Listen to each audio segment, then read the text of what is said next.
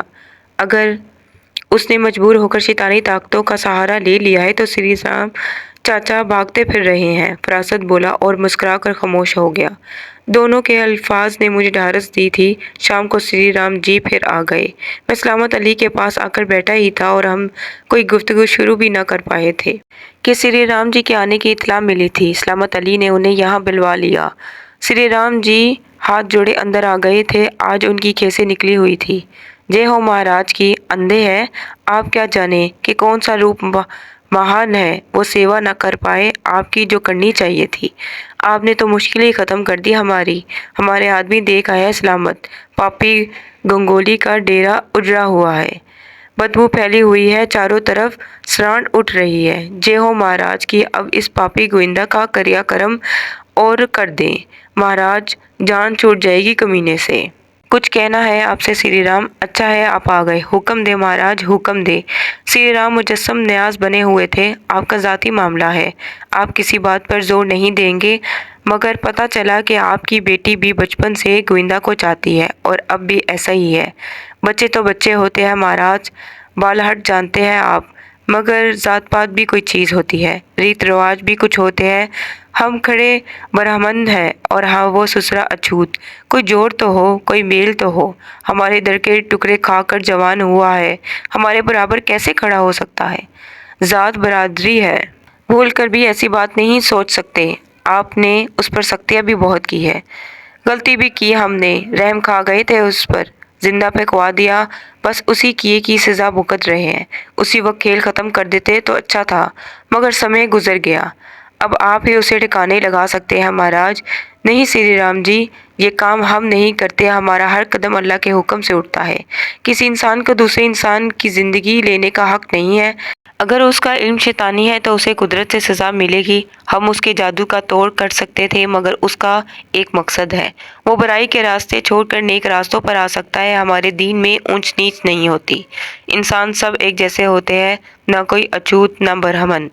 وہ اگر چاہتا تو شیطانی طاقتوں کا سہارا لے کر کبھی آپ کی بیٹی کو اٹھا جاتا، لیکن بقول آپ کی نیچ ذات ہو کر اس نے ایسا نہیں کیا۔ اس نے اپنے پیار کی بے حرمتی نہیں کی۔ وہ اب بھی یہ سب کچھ کر سکتا ہے۔ آپ نے اس کے کالے جادو کی قوتیں اب تو خود دیکھ لی۔ میرے خیال میں اب ضد نہ کریں، اپنا لیں، ورنہ آپ کو آسانی سے تباہ کر سکتا ہے۔ یہ آپ کیا کہہ رہے ہیں؟ سلامت علی نے کہا۔ ہاں سلامت علی صاحب، بات ذات پات کی آ گئی ہے اور یہ تفریح ہمارے مذہب میں گناہ ہے۔ میں اس بنیاد پر کچھ نہیں کر سکتا، مجبوری ہے۔ اگر کوئی شیطان سفلی قوتوں کا سہارا لے کر کسی بے گناہ کو نقصان پہنچا رہا ہوتا تو دوسری بات تھی، مگر یہاں معاملہ دوسرا ہے۔ ارے یہ کیا کہہ رہے ہیں سلامت، انہیں سمجھاؤ۔ کیا میں اپنی بیٹی اس اچھوت کو، اس چمار کو دے دوں؟ سری رام کلس کر بولے۔ ایسا ہوتا نہیں ہے مسعود میاں، سلامت علی بولے۔ اللہ جانے، میں معذور ہوں۔ ڈر گئے ہو گووندا سے میاں جی؟ یہ کیوں نہیں کہتے؟ سری رام بولے۔ آپ کو سب کچھ کہنے کا اختیار ہے سری رام جی۔ ارے بھائی ہمارا کام کر دو، جو مانگو گے دیں گے۔ 10,000 20,000 بولو گے، کیا لو گے؟ سلامت انہیں سمجھاؤ۔ سری رام بے حواس ہوتے جا رہے تھے۔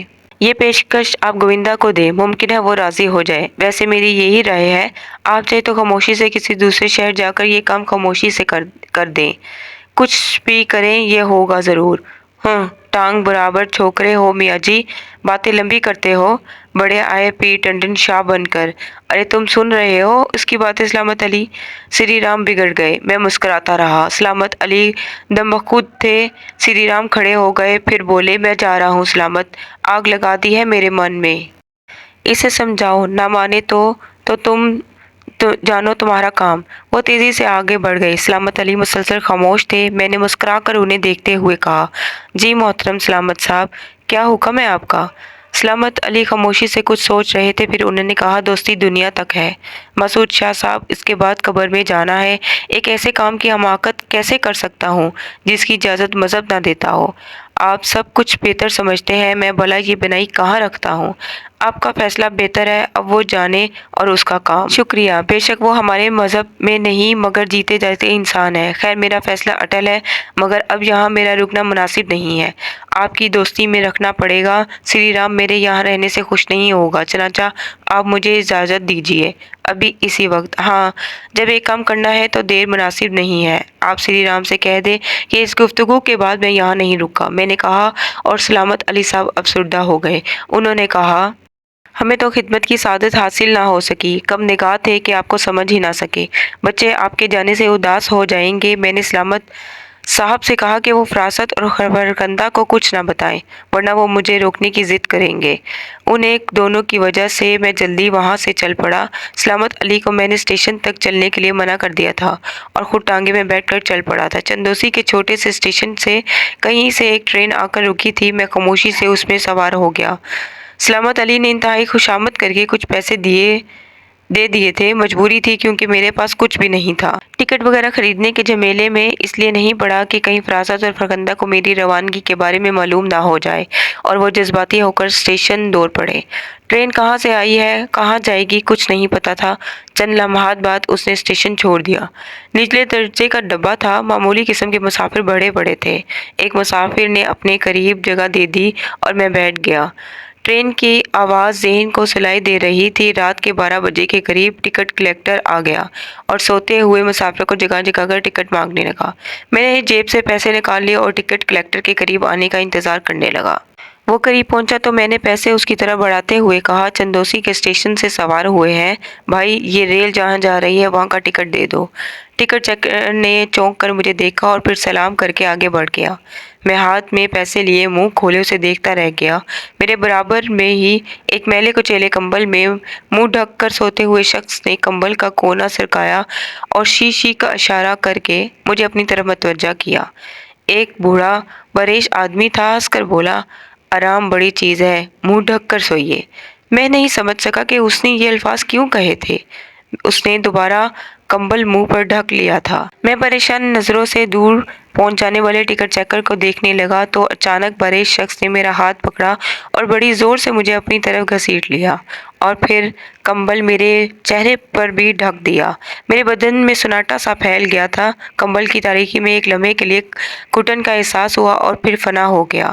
مدھم مدھم سے مناظر نگاہوں میں ابھرنے لگے۔ آہستہ آہستہ عجیب سی روشنی پھیلتی جا رہی تھی۔ میں حیرانی سے اس روشنی کو دیکھنے لگا۔ ایک شخص ہاتھ میں جھاڑو لیے قریب آتا ہوا محسوس ہوا اور پھر مجھ سے کچھ فاصلے پر رک کر اس نے جھاڑو دینا شروع کر دی۔ گرد اڑ رہی تھی۔